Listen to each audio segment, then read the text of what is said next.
Saint-Esprit nous parle? Est-ce que vous y croyez? Ben, heureusement qu'il nous parle. Heureusement que le Saint-Esprit nous parle. Parce que, en tant que serviteur de Dieu, si le Saint-Esprit ne nous parlerait pas, on serait bien pauvre. Parce que déjà qu'on a du mal, si le Saint-Esprit ne nous parlerait pas, s'il ne serait pas avec nous, ce serait difficile. Mais il nous parle pour nous montrer qu'il est avec nous. Il nous parle pour nous montrer qu'il est là, qu'on n'est pas tout seul. Je pensais ça hier soir, et je vais vous dire ce que je vais vous dire ce matin. Je pensais ça hier soir, j'étais assis ici. Et puis on est dans la salle, là. Vous voyez tout ce monde hier, là. On est dans la salle, et on parle. On parle à quoi? Il n'y a rien. On parle à quoi? On parle. On parle à quelqu'un qu'on ne voit pas. Et on parle, viens faire ceci, écoute pour cela, va agir pour là-bas. Mais si le monde, il nous voit, on va dire, mais c'est des malades. C'est des malades, c'est une folie de faire ça, non? On parle, on explique des choses à quelqu'un, mais à qui? À qui tu parles? À qui? Les gens, ils n'ont pas ils ne comprennent pas. À qui vous parlez? Mais on parle à Jésus! Et il est vivant. Et il nous écoute. Et c'est pour ça qu'on lui parle. Et on a cette pleine conscience qu'il est là. J'étais assis sur ma chaise, là, et le Saint-Esprit est venu sur moi. Et le Saint-Esprit m'a dit, tu vas prêcher ce matin. Mais j'ai dit, Seigneur, je ne peux pas prêcher, c'est toi qui prêche. Le Seigneur, il m'a dit, écoute, prépare-toi, parce que dans 2 minutes, tu prêches. C'est quand même extraordinaire ce que je veux dire.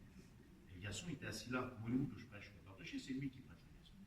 Et le Saint-Esprit m'a dit, tu prends ta Bible, regarde, parce que tu prêches, dans à peu près 2 minutes, tu vas prêcher. Il s'est levé, il a sorti, il est rentré, il m'a appelé, il m'a dit, il faut que tu fasses le monde. Parce que le Seigneur, lui, je m'excuse, 6 mois de suite, j'ai un problème. Le Saint-Esprit va dire à Johnny ou à Stéphane, tu prêches. Parce que, je m'excuse, ce n'est pas nous les importants. Les importants, c'est lui. Et lui, il a mis un moyen de parler à son peuple. Mais il faut qu'on soit attentif, mes frères. Il faut qu'on comprenne ce qu'il a. D'accord? Alors j'ai un petit mot à vous dire, et c'est le mot que le Seigneur a mis sur mon cœur ce matin. Et bien, je vais continuer à vous dire ce que je vous ai dit tout à l'heure. Mais j'aimerais qu'on prie. J'ai besoin de la grâce de Dieu. On a tous besoin de cette grâce magnifique. Alors j'aimerais demander à Stéphane qui prie pour moi. Prie pour moi. Je te bénis, je te rends grâce, Seigneur. C'est vrai que toi, tu connais tout. Tu connais les circonstances, Seigneur, parce que tu es notre Créateur. Et tu vois le mot de Dieu que tu as mis sur le cœur de Peter. Nous le prenons, Seigneur, parce que nous savons qu'il vient de toi. Seigneur, ta parole, elle est bonne, elle nous fait du bien. Elle nourrit notre âme, Seigneur, ta parole. Et ce mot, nous ne voulons pas le laisser tomber à terre ce matin. Nous voulons le serrer contre notre cœur. Nous voulons garder ce mot qui vient de ton ciel de gloire, qui traverse l'univers et que tu as transmis à ton serviteur. Je veux le serrer sur mon cœur, comme ta parole nous parle par tes serviteurs. Oui, bénis Peter, donne-lui, Seigneur, à s'exprimer hardiment, de nous parler de tes merveilles, Jésus, et de ce que tu es capable de faire dans les cœurs. Merci de l'encouragement, merci de nous fortifier, merci pour ta parole. Nous voulons apprendre tout entière ta parole. Nous ne voulons pas apprendre qu'une partie de ta parole. Mais ta parole, nous la prenons et nous disons oui et amen à ta parole. Merci mon Dieu. Bénis ton serviteur. Amen. Gloire à Dieu. Hein? Donc le Seigneur a mis ce mot sur mon cœur et je crois qu'il est nécessaire à l'Église et je le crois de plus en plus ce matin parce que je ne sais pas comment Dieu veut faire, mais Dieu fait tout. Et le mot qu'il a mis dans mon cœur, que j'ai réalisé, qu'il a mis dans mon âme et que je sais que c'est le besoin pour nous, eh bien, je vais vous le dire ce matin. Amen. Et je vais continuer à vous dire ce que j'ai dit tout à l'heure. La désintox de l'âme. Le diable veut affecter notre âme. Le diable veut intoxiquer notre âme. Et il a 1001 moyens d'intoxiquer l'âme. Il a 1001 pensées pour intoxiquer l'âme. Et sa plus grande arme, c'est de pouvoir faire ce qui va mettre une âme à l'écart. Il veut mettre les âmes à l'écart.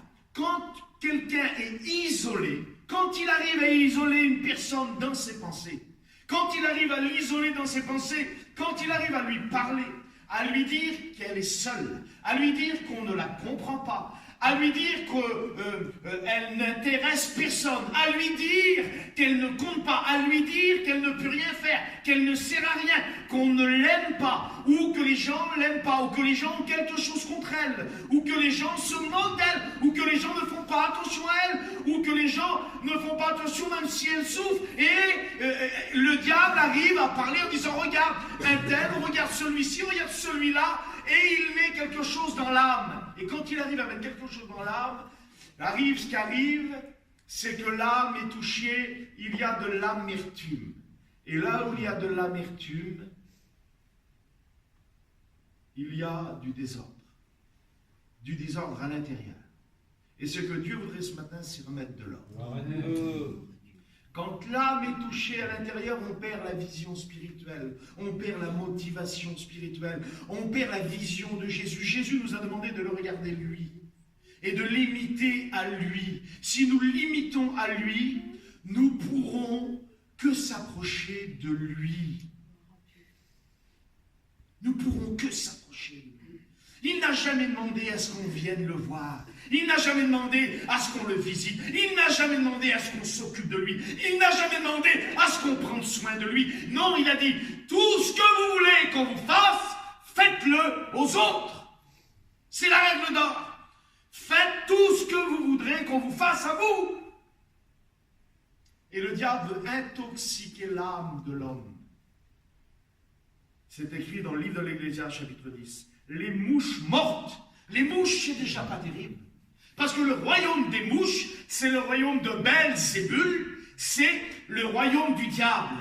Et c'est déjà pas terrible des mouches. Mais c'est encore pire, c'est des mouches mortes. C'est-à-dire, ils ont un degré de fermentation, de puanteur, de souillure inexprimable. Les mouches tournent autour, les morts tombent dedans. Les mouches peuvent essayer, ils tournent, ils nous dérangent. Et bien les démons, ils nous tournent autour du matin au soir. Les démons tournent autour de nos têtes, autour de nos vies, autour de nos foyers, autour... Mais quand tu arrives à avoir cet accès où ces démons vont arriver à faire tomber la mort dans le pot, la mort s'y trouve. Et quand la mort s'y trouve, il faut une délivrance. Quand l'âme est touchée profondément à l'intérieur, il faut une délivrance qui vient du ciel. Les mouches mortes affectent. Il y a une infection. Il y a quelque chose qui est... Alors, le mot ici, ne pas confondre, c'est pas infection, c'est affecté. C'est-à-dire, ça a été touché. Ça l'a affecté, c'est-à-dire, dans le langage français, ça a commis du dégât. Ça a fait des dommages. Ça a affecté, on peut dire, cette chose a affecté ma vie. Affecté, ça veut dire, ça m'a touché. Ça m'a fait mal. Ça a causé du tort en moi. Ça a causé quelque chose en moi. Ça a affecté. Il y a 1001 façons d'être affecté dans la vie. 1001 façons. J'ai été affecté. Et le diable veut affecter chacun. L'ennemi veut affecter chacun de nous. Nous sommes ici, assis là. On pourrait se regarder dans les yeux et puis s'aimer. Mais non, des fois, c'est pas comme ça. Parce que le diable est venu affecter les vies.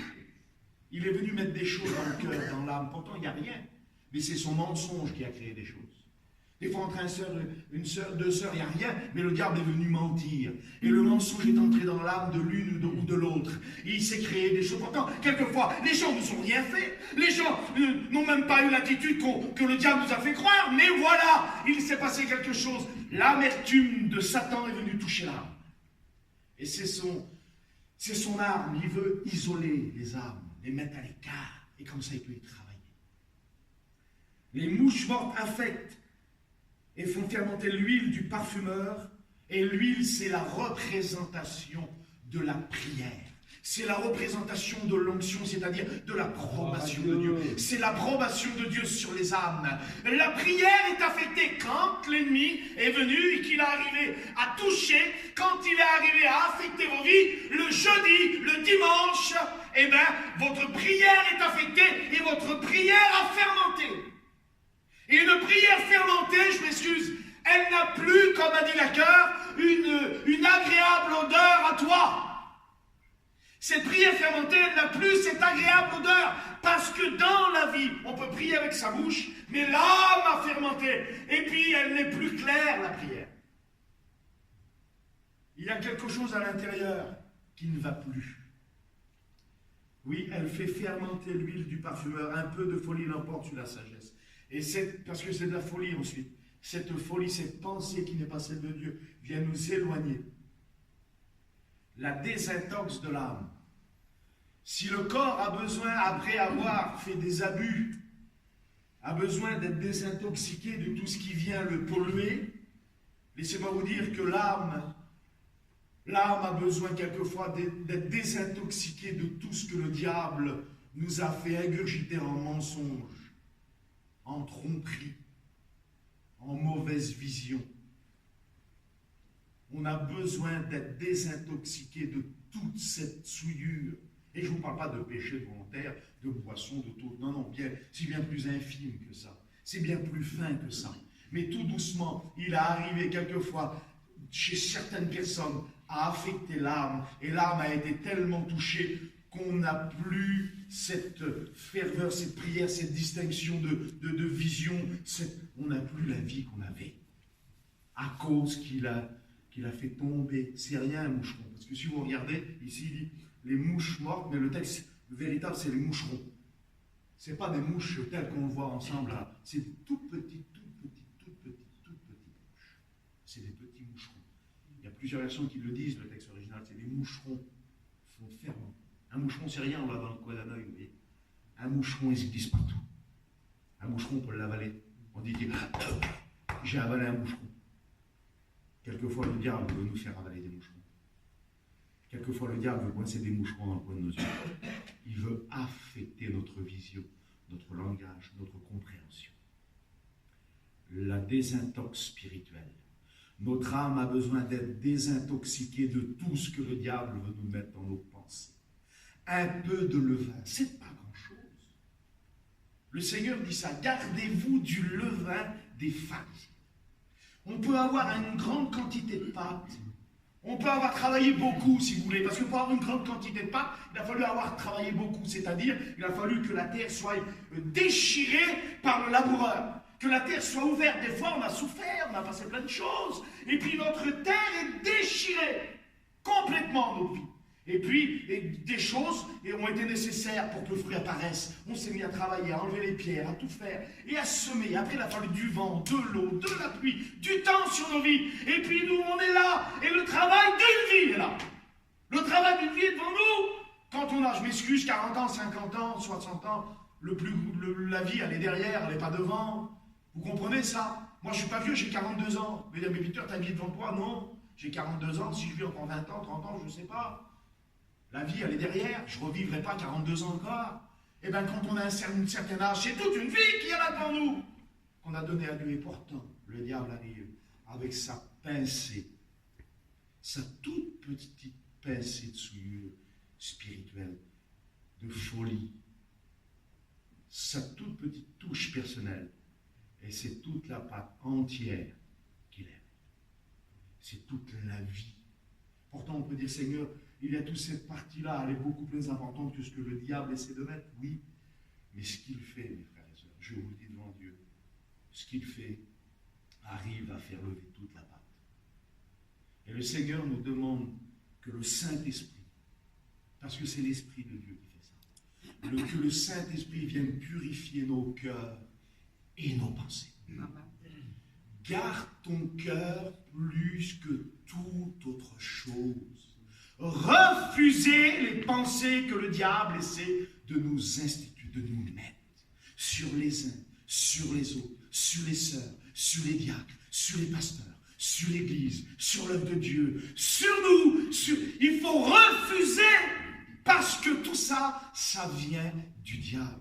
Tout ce qui va t'éloigner de ta sœur, ça vient du diable. Tout ce qui va t'éloigner de ton frère, ça vient du diable. Tout ce qui va t'éloigner de l'église, ça vient du diable. Tout ce qui va t'isoler, ça vient du diable. Toutes les pensées, après les avoir pensées qui te font mal, ça vient du diable.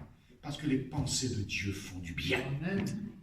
Les pensées de Dieu relèvent, les pensées de Dieu fortifient, les pensées de Dieu. Quand une personne n'est pas affectée par tout ça, elle a son regard vers l'extérieur. Elle regarde vers les autres. Elle veut aller vers les autres. Elle veut aider les autres. Elle prie pour les autres. Et elle n'attend rien en retour. Mais quand il est arrivé à mettre cette pincée dans nos vies, on est centré sur nous-mêmes. Et le diable nous dit ce qu'il a dit à Ève, regarde. Est-ce que réellement, et le doute vient s'installer. Quelquefois, on a un regard sur une personne, en la jugeant pour des choses qu'elle ne nous a pas faites ou données, alors qu'on n'a même pas imaginé que c'est elle qui avait beaucoup plus besoin que nous, et qu'à un certain moment, au lieu d'aller l'aider, eh bien, on ne l'a pas fait. Parce que le diable nous en a empêchés. Comment ça, le diable nous en a empêchés? Est-il possible qu'il nous en empêche? La Bible dit qu'à un certain moment, Paul a dit ça. Paul a dit, on n'a pas pu aller vers un endroit. Et Paul, je m'excuse, c'est pas moi, c'est pas Stéphane, c'est pas les responsables de l'Église. C'est Paul. Il dit, on n'a pas pu y aller, parce que le diable nous empêche. Ne le sous-estimez pas, mes frères et sœurs. S'il peut empêcher Paul d'aller quelque part, si on ne veille pas, si on ne prie pas, si on ne garde pas nos pensées, qu'est-ce qu'il peut faire? Gardez vos cœurs et vos pensées en quoi? En Jésus-Christ. La désintox de l'âme. Et la désintox de l'âme, vous savez, elle passe par quoi? Parce que, comme son nom le dit, c'est une désintoxication. Et ça ne se fait pas en 2 secondes. Je m'excuse de vous dire ça. Ça ne va pas se faire en 1 seconde ici.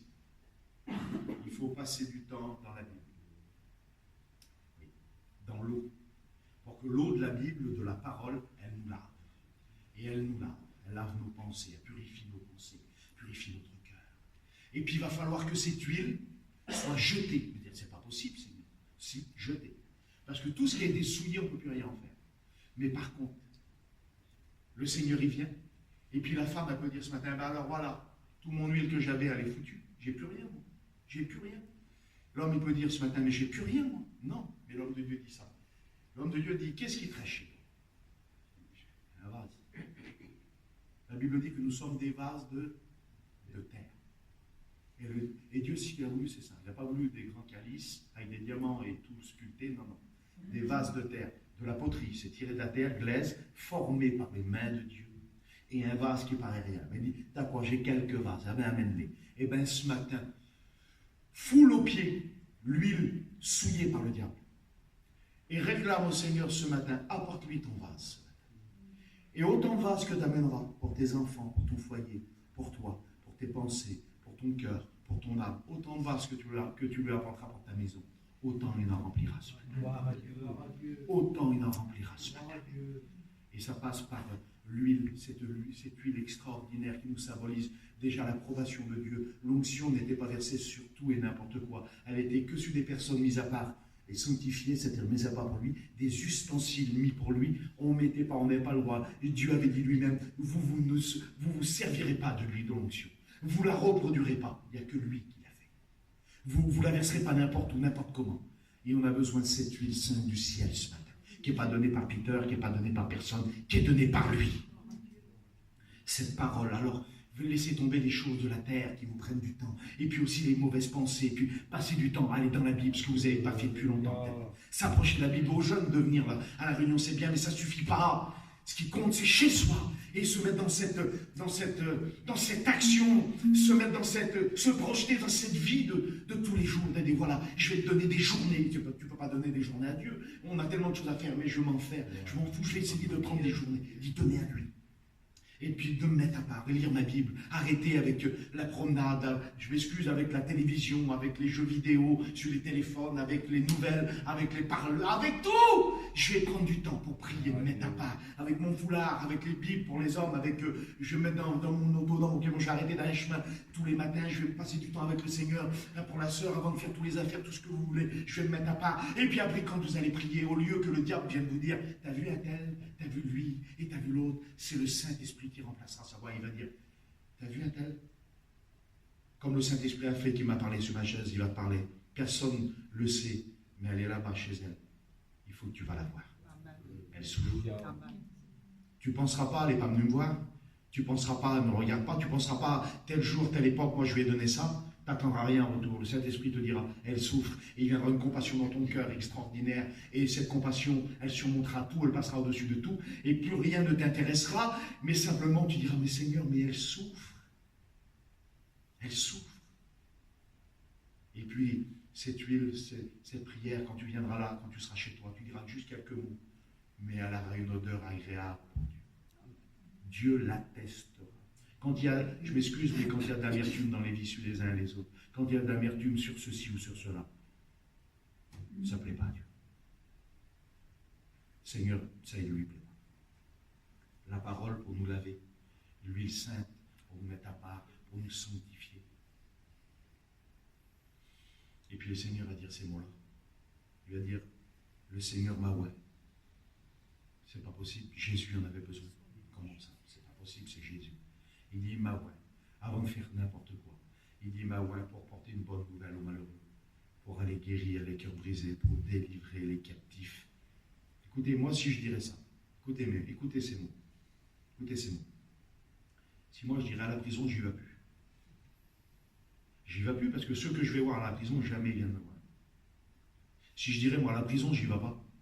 Parce que moi, je fais tout pour eux, je fais des milliers de kilomètres. Quand je suis parti en mission, je fais 1500, 800 kilomètres. Je viens ici, les frères, ils payent mes frais, et quand je pars 2 jours, moi, je ne vais pas travailler pendant 2 jours. Ce n'est pas les 150 € de train qui vont me faire vivre. Hein. Eh bien, moi, je fais tout ça pour eux, moi. Il y en a pas un qui vient devant ma porte, là. Ben, je ne vais plus. Mais frère, tu n'as pas compris. Ils sont en prison. Ils ne peuvent pas venir chez toi. Ils sont malheureux. Ils sont enchaînés par le diable. Vous savez, des fois, on s'arrête à des choses inutiles. Les gens ont besoin. Et le diable veut nous pousser tout seul. Le diable, dans nos pensées, veut nous pousser tout seul. Dans notre être intérieur, il veut nous faire oublier que les gens souffrent et sont malheureux. Et il arrive à mettre cette petite pincée sur les uns, sur les autres. Quelquefois, on a ça les jeudis. Des fois, on a du mal, des fois, à regarder l'autre ou l'autre nous regarder. Mais qu'est-ce qui s'est passé?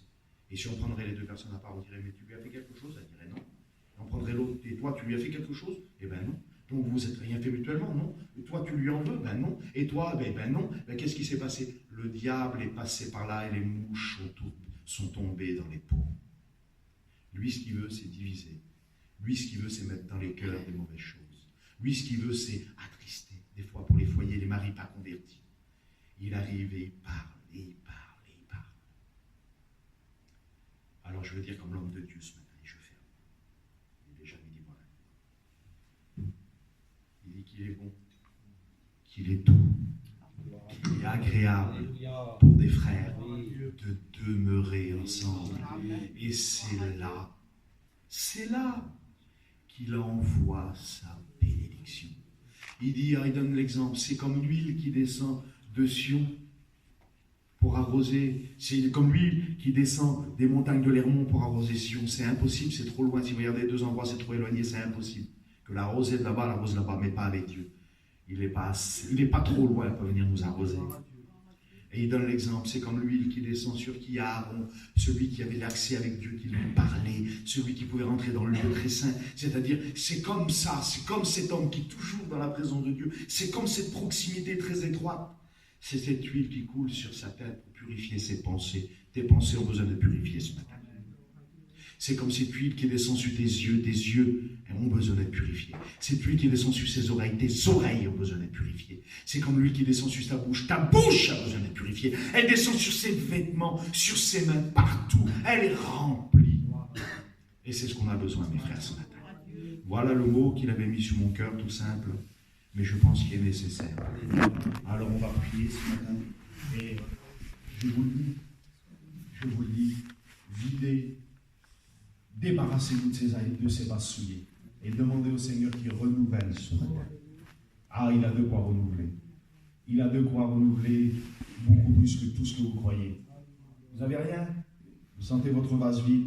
Demandez-lui ce matin qu'il vienne vous purifier, qu'il vienne verser dans ce vase-là cette huile sainte qui sent bon, cette huile pure, cette huile qui est utile pour lui et pour vos vies. Et ça sera de toute façon qu'en bénéfice pour vous. Alors, je vous conseille à partir d'aujourd'hui de rentrer dans cette période de désintoxication de l'âme, d'arrêter cette souillure qu'il essayait de faire, mais de vous plonger dans la Bible, dans la prière, dans la communion fraternelle, afin que cette œuvre parfaite se fasse en vous et en moi aussi. Hein. On prie le Seigneur ensemble, d'accord? On a besoin de ça, Seigneur. Vous sauriez comment on en a besoin. Hein. Je m'excuse de le faire, mais...